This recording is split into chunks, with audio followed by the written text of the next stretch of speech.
کر رہا. یہی مثال خود رسول کریم علیہ الصلوۃ والسلام نے دی. کتنی پیاری تمثیل ہے.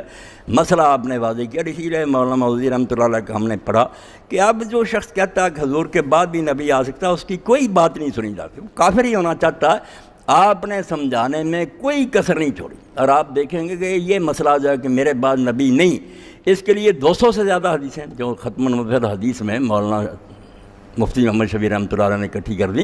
حالانکہ کسی مسئلہ پر آپ نے اتنی باتیں بیان فرمائیں، مگر یہ چونکہ دین کی بنیاد ہے کہ اگر نبی نئے آتے رہے ہیں تو نتیجہ یہی ہوگا نا کہ 4-5 قادیانی کے پیچھے لگ جائیں گے، دوسروں سے نماز الگ، نکاح ختم، جنازے نہیں پڑھ سکتے. فطور ہی ہے نا امت مسلمہ میں انتشار. اور اسی کو علامہ اقبال فرماتے ہیں ختم نبوت مسئلہ نہیں، اسلام کی عمارت کی حفاظت ہی سے کہ کوئی مجدد پیدا ہو، کوئی امام پیدا ہو، مگر وہ مسئلہ یہ نہیں کہ ماننے سے کافر نہیں، مومن ہے دوسرے کافر، ایسی بات نہیں. تا نہیں وحدت دست مارود تا بد اسلام راشی برادہ. اس لیے کہ یہ جو ایک بنایا ہے ہمیں صرف رسول اللہ پر ایمان نے بنا.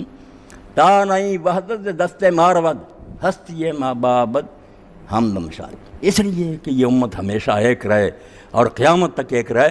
حق تعالی نقش ہر دعوش کا بہت بڑا انعام ہے ختم نبوت. بالکل ایسے ہی سمجھیں جیسے میں نے جب تک ضرورت تھی اس وقت اینٹیں نہ لگتی تو وہ بھی کمی تھی، مگر جب پوری ہو گئی اب خام خواہ اینٹیں لگتی رہیں تو فطور ہی ہے. انتشار فائدہ کوئی نہیں. جب دین مکمل ہے، سارا دین محفوظ، خام خواہ نبی بیچ کر یہ کفر ایمان کا روز جھگڑا شروع ہے. تو فرماتے ہیں اس لیے اللہ پاک نے تابد امت ایک رہ کیا کیا، نقش حق تعالی نقش ہر دعواش کا. مگر ہم نے بھی اس کی قدر نہیں نا کہ ان کا کیا رونا روئے. ہم میں بھی ہے کہ فلاں امام کو نہیں مانتا اس لیے ہمارا بھائی نہیں، یہ دوسرے مسلک کا، یہ فلاں حضرت کی بیعت نہیں اس لیے. وہی جھگڑا کہ وہ نبی کہہ دیتے ہیں، فتنہ وہی ہے کہ بھائی رسول اللہ کو مانتا آپ صبر نہیں کرتے. آپ کسی نیک آدمی کو ماننا چاہتے ہیں مانتے پھرے، مگر اس نیک کو ماننا دین تو نہیں نا. آپ کا حسن زانہ کہ مولانا مودودی صاحب نے دین کی خدمت کی، بسم اللہ. دوسرا کہتا نہیں کوئی نہیں، وہ عالم نہیں تھے، کوئی بات نہیں، حضور کو مانتا رہا. تو اسلام میں یہ حضور کا آخری نبی ہونا یہ صرف ایک لفظ کی بات نہیں، امت کو اکٹھا رکھنے کی بات ہے. حق تعالی نقش ہر دعواش کا. اللہ تعالیٰ نے اب قیامت تک لیے دعوے کا نقش چور کر دیا. کوئی آ کر اعلان نہ کرے میں فلاں اور مجھے مانو. کام اگر ہو سکتا کرے، اللہ سے جا کر انعام لے لے. لوگوں کو تنگ نہ کرے کہ میرا یہ منصب ہے، لوگوں میری بیعت کرو، میرے جھنڈے کے نیچے آ جاؤ ورنہ اسلام نہیں.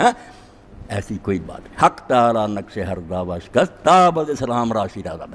ایسی شیرازہ بندی ہو گئی کہ اب اس کتاب کے ورق جو ہیں الگ الگ نہیں ہو سکتے. انعام ہو گیا اللہ کا. بس آخری نبی مانتے ہو بسم اللہ. اختلاف کرو، آپ کی تعلیم کو سمجھنے میں کوئی اختلاف بھی ہو جائے، کوئی کہتا ہے اس کا معنی یہ ہے، اس حدیث کا مفہوم یہ ہے، یہ چیز آپ نے پہلے کہی ہے، یہ کوئی بات نہیں. مرکز تو ایک نا، سارا لوگوں کا قبلہ ایک ہے، حضور کی طرف جا رہے ہیں، اپنی اپنی تحقیق.